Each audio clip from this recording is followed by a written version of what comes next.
Lying to the police is one thing. Lying in a courtroom under oath? Yo, they could send you to jail for that.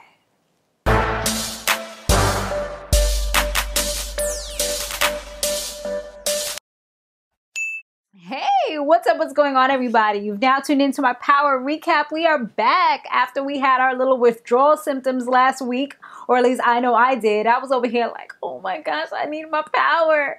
And I had some stuff going on this weekend, so I couldn't really do Sunday recap like normal. So I was like waiting even longer, but it was definitely worth it because I had a lot going on, like I said. So we are back.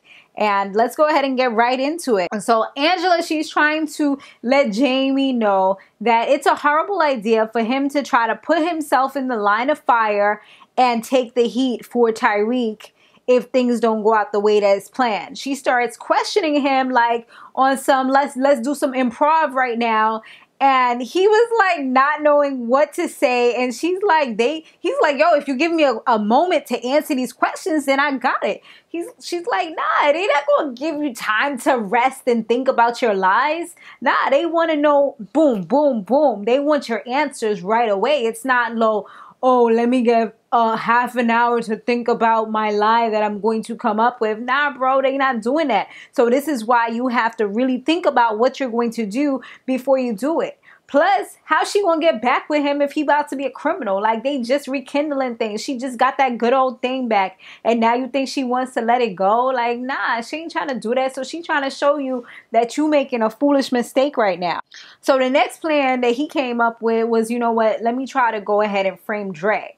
So that was, you know, what it is. But when he left, Tasha turned around and told Angela, like, you know what? I don't think Dre would be the right person to do this. But you know what? We can get Kanan. Have you heard of this dude? Well, I'm like, damn, this girl is coming up with some little thing right now. Because we all know she don't like no Kanan. I mean, she feels like Kanan was responsible for a lot of things. And he definitely was. Like, they're trying to work with him. Because I guess it's like, keep the evil close to you so you know what the evil is about to do.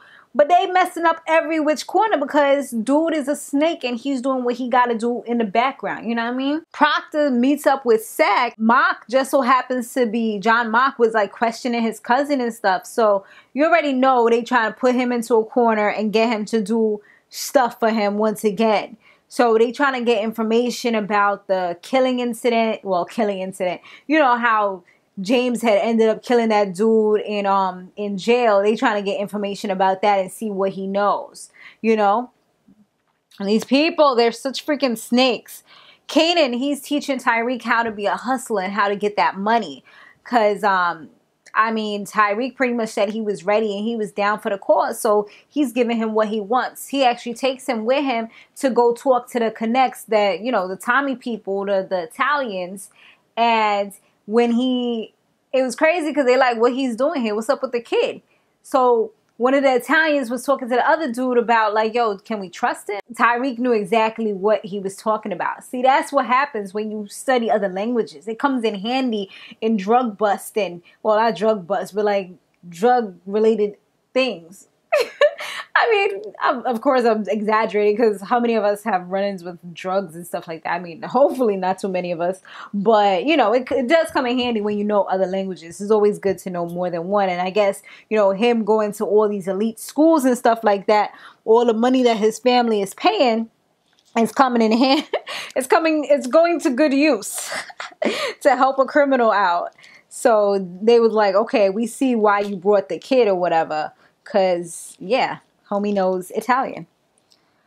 So I guess his father knows Spanish. He knows Italian. Go figure, right? Andre, he has Diego take over things as far as the club is concerned because, you know, because of that whole non-compete clause that he has with Truth, he cannot run another club. But he can have his right-hand man, which is Diego, run the club. And he just kind of fall back. Well, not even really fall back. Just not have his name on the paperwork. But still be able to give the orders. Because at the end of the day, he's the boss. He's definitely a smart guy. And he's learned a lot about this business. Tyriq, he comes into the house and he sees Angela sitting there. Because I guess his mother called him. Because she wanted to ask him some questions. And he's like, yo, what's she here for? And he's like, he don't trust her. So his mother tries to ask information about, like, well, first Angela was asking information about Raymond and stuff like that. And when they started asking about Kanan, he was just like, why are you working with a woman that destroyed our family? She destroyed everything. How she arrested Ghost for like stuff that he didn't even really do. You know, the one thing that he didn't do is what she actually arrested him for. And he was like, yo, I thought that dad was like a traitor and a betrayer, and you're just the way he is. And yo, he was putting out some bad words out there and just kind of like embarrassing his mother in front of company. Yo, I would have given that boy $1 across his face. Like, yo, ever in your life talk to me like that. Like, oh, like looking at that scene, I got into full mama mode. I'm just sitting there like, yo, Tasha, you black or what? Like, I know black people, I know Hispanic people who do not play that. You know what I mean? West Indian people do not play that. African people do not play that. You know, you're gonna come here and, first of all, you cursing in my house. That's number one. You cursing. That's infraction number two. You know, on top of that, you calling me out. And to put icing on top of the cake. Hold on. You cursing at me and doing all these things in front of people? You know, maybe I would have let it slide if it was just me and you, but not even. You know, not even. But, you know, it would have been a little softer. But it's people there sitting down watching you come at me like that. Nah, bro. So that little scene right there was just crazy. I was like, yo, he's doing way too much. And then he was like how Kanan was good to him. And she's like, yo, I'm about to go to jail for you. You talk about he was good for you. Like, are you crazy? And he was just like, nah, you gonna have to find another way. He just like walked away. I was just like, nah, this little kid, yo. Every time I want to give him the benefit of the doubt and think he about to go down the right path and do the right thing and be a good boy, he just flips and does something stupid. It makes me so pissed off. Now, Tommy, he has Lakeisha, like, actually meet Connie and his father. It was, like, nice. They had dinner and stuff. Then he went back to her place. And they were just, like, talking. But then at the same time, when they was just, like, you know, making out and stuff, here comes a knock on the door. And she gets subpoenaed to go to in front of a grand jury to testify for this whole Raymond situation. So she's just like scared about it. She's just like, yo, this is like a whole nother situation. I'm not trying to be put in the middle of this. Like, is this what was planned? You know, she's just having so many doubts about everything. And she even like doubted Tommy. Like, is this the reason why you wanted to get back with me? So you can make sure stuff go down? He's like, nah, I want to protect the family, but it's nothing like that. Like, this doesn't have anything to do with that. You know, I think he genuinely cares about her. I just hope he does her right, you know?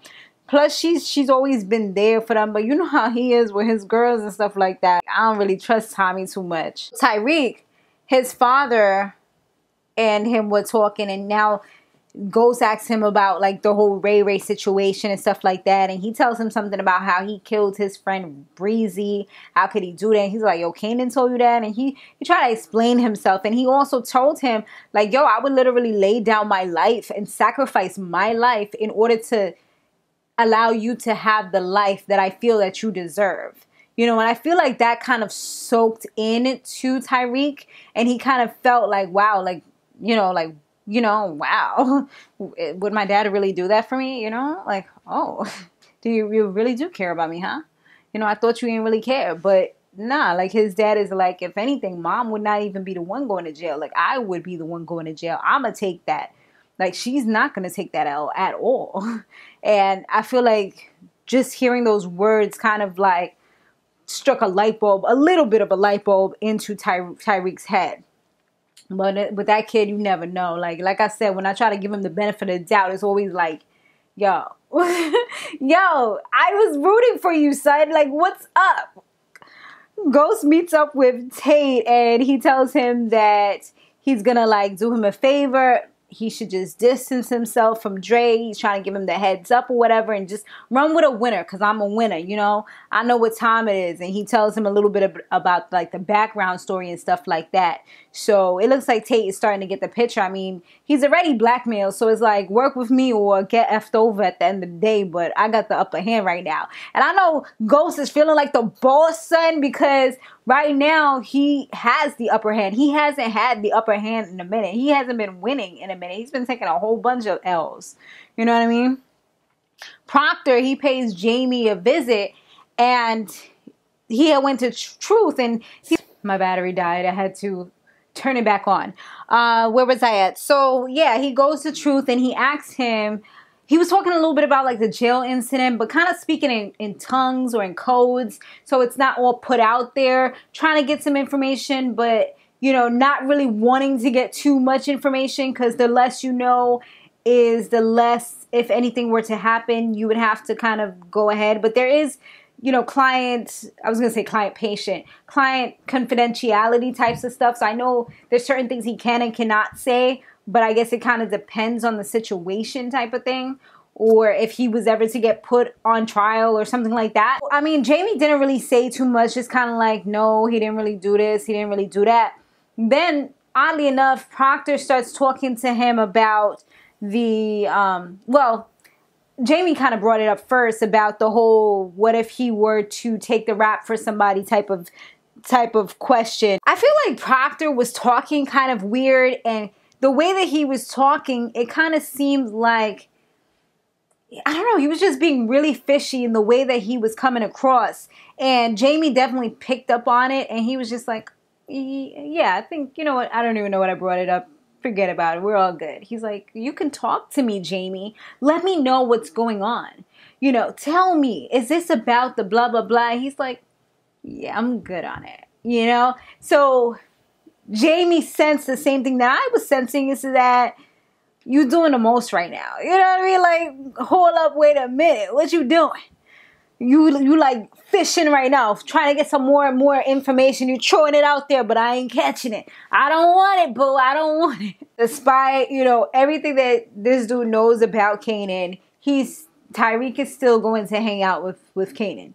And now he's like selling dope, like for real. He got him going out in the corner. Dude is smiling, you know, he's real happy, like, yo, I got this little kid out here slinging dope. Like, he looked like he's proud of himself. And he's just like, look at this little rich kid out in the corner. He don't even need to be doing this shit, but look, I got him out here. You know, he's out there. He ends up getting a counterfeit $20 bill, but they see the little boy that gave him the $20 bill, and they go run up on him with the gun real quick and get the money, you know what I mean? So Tyriq did kind of bring up the whole Sean situation, because I guess I'm pretty sure did he know about it? I guess he didn't know about it. For some reason I thought he heard about this before. Maybe it just didn't sink in till right now, like when his mother brought it up, like, yo, he killed his own son. Think about that. And so he asked him about it, and he was like, I don't even know if he was really my son. I never took a DNA test. On top of that, he was disloyal. But I never do that to you, kid. And I'm like, yo, somebody who kills their own family, you can't trust them with a 10-foot rod. I mean, you couldn't even. Because these people are people. If you're willing to kill your own flesh and blood, what you say to somebody else who's not even that close to you? You can't trust nobody like that. I wouldn't trust nobody like that. So I'm thinking, like, it started giving this dude like a lot to think about. He even like his mother was texting him, and his mother's like, you know, where you at? Where you at? He's like, I'm in Queens. So I'm like, well, at least he told his mother where he at. He did a little something.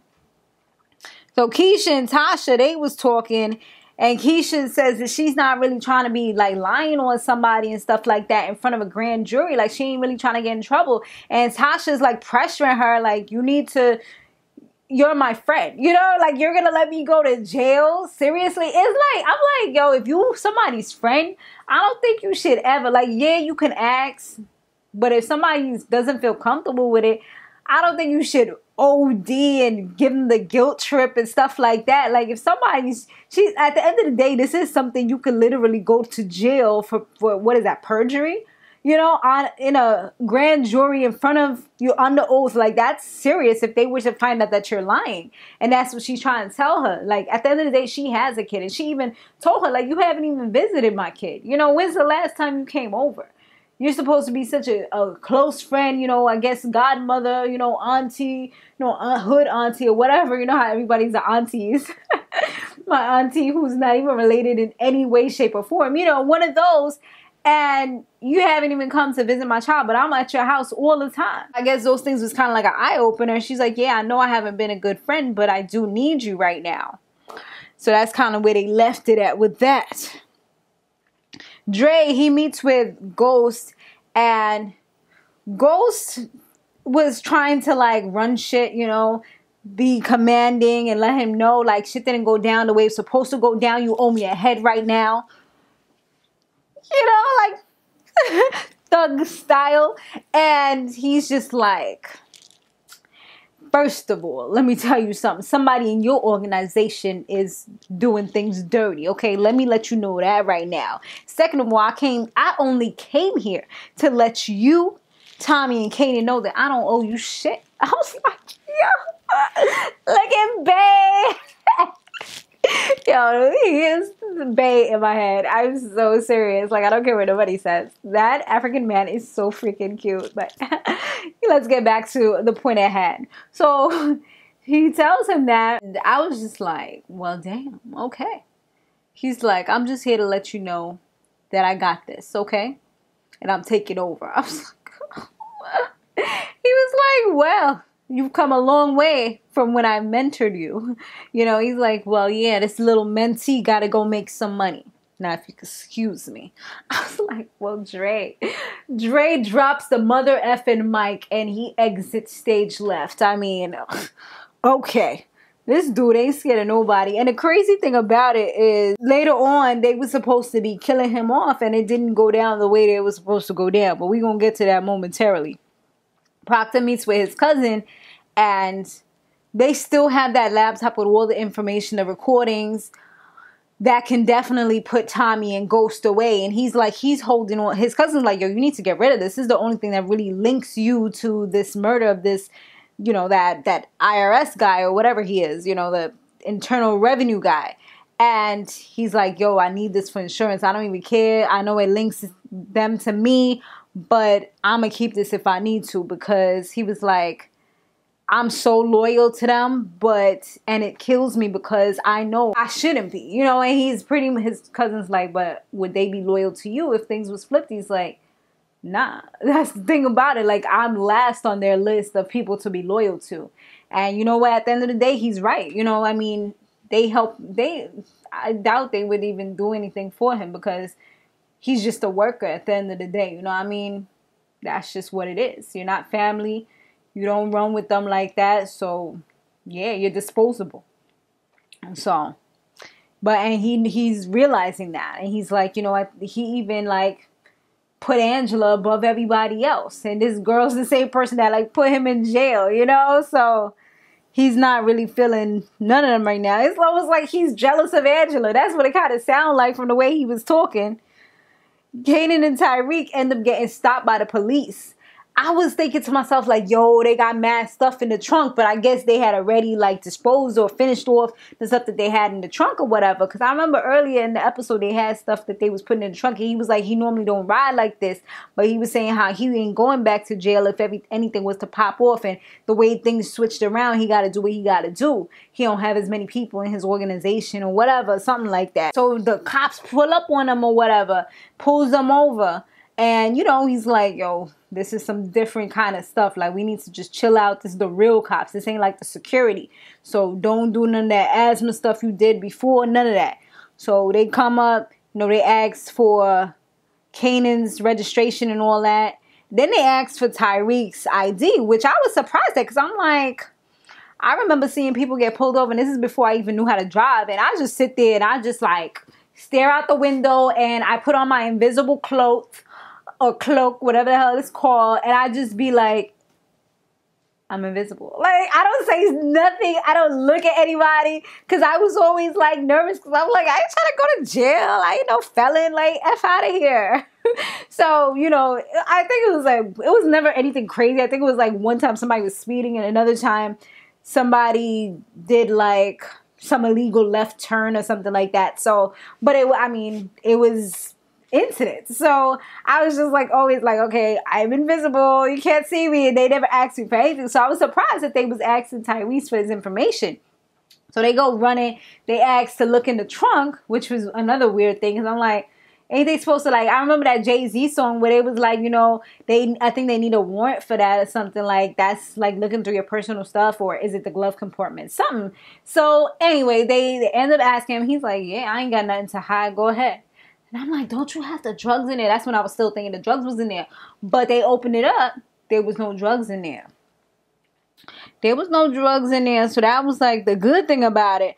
But come to find out, Tasha and Tyriq was joining together. So the gun was in the back. So of course the cops see that, they call it in 44551122, you know, whatever numbers they like to say. And Kanan's like, you know what, it's all good. They just doing this regular routine, whatever, we good. Don't worry about it. So Tyriq's just sitting there. Then they tell him to come out of the car because there's a gun in the back of the car. And he's like, what? You know, he don't know what's going on. And they describe the gun. He's like, yo, that's like a little bitch gun. Like, that ain't my gun. I ain't put no gun in the back of my car. Like, what are you talking about? And I'm like, oh, man. So at the same time, Ghost comes home and he's looking for the gun because he's ready to plant it on Dre or whatever. He's asking, like, yo, where's the gun at? She's like, so she reveals where the gun is at. She's like, she had Tyriq put it in the back of Kanan's car, and then she went ahead and called in that he was missing. He ain't never come home. So I was like, yo, this little dude, like, he actually followed something that his mother told him to do. I'm like, I guess the whole Sean thing and, you know, knowing that Sean was so close to him and his dad was the one that killed him, I think that might have been the thing that set him off. Plus, on top of that, Ghost coming in and telling him like he would sacrifice everything for him. I think those two things was what kind of changed his mind and actually allowed him to help. And plus, he don't want his mother, he don't want himself to go to jail. So I think that those things just made him kind of like click and do the right thing. If this is what you call the right thing. But Ghost was pissed because he's like, you put him in harm's way. You know this dude ain't going to go down easy. He ain't going to go down without a fight. Like, what are you doing?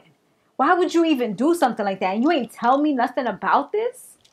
It's like, yo, what are you doing? And meanwhile, so, yeah, they asked Tyriq, the police officers asked Tyriq, like, yo, you know, are you being held against your will? And he's like, yeah, I thought I was safe. That's my friend Sean's father. But he didn't take me home. I'm like, oh, you know this dude is fuming right now. I could almost see the smoke coming out of his nose because you know he was tight. Like, yo, this little dude just played me out. Okay, you just like your father. I see how it is. You don't set me up. It's like, you know, he's tight. He's putting on the cuffs or whatever. He's about to go. They took Tyriq. They put him in the car, you know, have him sit down. You know, it's all good, baby. Come on. All of a sudden, you see this dude like, yo, don't put the cuffs too tight. Then you see him take the gun. Boom, boom, on some GTA Tomb Raider, like, action-packed Mission Impossible type of moves. Like, dude was going boom, boom, boom, boom, boom. Like, yo, he was doing it. Yo, he killed off, like, maybe 4 cops. I'm like, yo, y'all need better training because your training ain't ready for this. You ain't ready for this hood crimes. You know, he was going. He did the damn thing. And he did get shot, I think, like 2 or 3 times. He killed off the last one. I thought, yo, word to everything, I thought that he was going to kill Tyrese. I was so surprised that he actually let him go. Like, Tyrese looked like he pissed and shit his pants all in that very moment. Like, he was shaking. He's, like, looking at him in the eyes. Like, that has to be traumatizing. Like, that's the type of looks that give you nightmares. That's like on some Jeepers Creepers flow. Like, you look into the face of a man that just killed off 3 cops, and you know that you're the reason why he is like this at this very moment. Yo, it's only by the grace of God that that man didn't kill him off. So now he gets into his car, but he's bleeding out. He tries to, like, be out or whatever, drive off. but it didn't work. Yo, Tyriq couldn't even get out the car because the way that the cars is set up, you can't get out unless somebody lets you out. So he couldn't even get out. I don't know if it's real or not. I mean, we kind of sort of proof, but I still feel like homie is still alive. Like he will. So, all right, before we get into that part, so we just see him kind of like slump over and he ends up dying. I guess because, like I said, he got shot and he bled out too much. He even like coughed up blood and everything. So, yeah, that was like real crazy. Following that, you know, everything kind of like comes to a closing. Keisha has to give a statement. Tyrese gives an epic freaking Academy Award winning statement. I mean, homie shed tears and everything. Like, oh, I'm so disgusted with myself. I'm so sorry that I didn't tell you guys. I was just scared, this and that. Like, and his father's just sitting there screwed, like, not really screwed face because he didn't want to give it away, but you could tell he was looking like, yo, like this, I don't know if he was admiring his son for lying or he was just like, yo, this dude's a real good liar. Like, it's like, should you be amazed or should you be proud that this dude is lying so well and it's so believable? You know, and everybody's story kind of went with everybody else's. You know, and I think that Keisha was like the missing piece of the puzzle because she was able to create that alibi that was wanted so badly and say that, yeah, he was at the wake and he had perfect opportunity to take the gun at that point.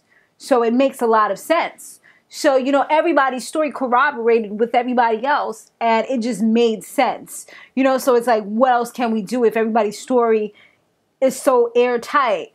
And then you see Angela coming out after everything's said and done. She coming out with shit like a box that say Raymond Jones on it. You know, she gives it to Bianca like, yeah, girl, you're right. It does look like it was a police crime, and yeah, this is way under my pay grade. Booyah, bitch. You know, just kind of give it to her with a little smile, like, what now, ho? You know, things is all good now. And Procter, he's talking to John and mocking all of them, and what's the other lady's name? I don't know who I'm talking about. And Angela's boss and all of them, and he ends up telling them he don't, like, pretty much like he don't have anything on them. He don't have no proof, but he does feel like Angela probably is the mastermind of this all. Like, she ties into everything. And I'm just like, I told you, this is that jealousy thing. He don't like her, honey. So last thing we pretty much see is that Tommy, he's upset because Ghost pretty much didn't tell him about this whole situation with Kanan. But he's like, he didn't even know about it. He was like, he said it more than once. He's like, you got to believe me. I had no idea this was going to go down. Like, I was going to do the whole thing with Dre because he was supposed to be meeting up with Tommy to dun off Dre. And he never showed up. He didn't answer messages. So that had to kind of go to the wayside. And that's more reason why Tommy's kind of questioning him. Like, what kind of person are you? It's like, you're doing everything, but you're not telling me anything. This is not how family operates. And he's like, I didn't do this. Like, you got to believe me. And he's like, with you, I don't even know what to believe anymore. It's like he's losing all faith in him because he's making all these moves without him. You know, pretty much doing what he wanted to, even though they're supposed to be some kind of team. And they're pretty much at the morgue identifying Kanan's body. So the guy, he unravels him. He pushes back the sheets, you know, unveils him, and yeah, like, it really was Kanan. And I'm just sitting here like, yo, if this was a different show, I would have said like he's gonna come back to life, like he is gonna open his eyes and he's going to start freaking eating people's brains. If this was like The Walking Dead or something. Like, I just started in my head having all these different scenarios. Like, I can't believe he's dead. Like, we've seen him burn, die, and come back to life. So, I don't know. Like, I feel like this was a dream or something. Like, this is the way they wanted it to go down. And then next week, we're going to see that this is some dream shit. Like, I don't know. I'm just coming up with things where I just feel like I can't believe it. Maybe next episode it really sink in, but I just can't believe it right now. I can't. I'm in denial, you guys. I can't. But let me know what you thought about this episode down below. Definitely comment. And, we'll do our shout outs next week as normal. Thanks for watching, guys. Make sure you check out my other channel, Some More Love TV, because that's where I have my Love and Hip Hop, which is coming on later tonight. Stay fabulous, live free, and soar limitless. I'll see you in the next one. Laters.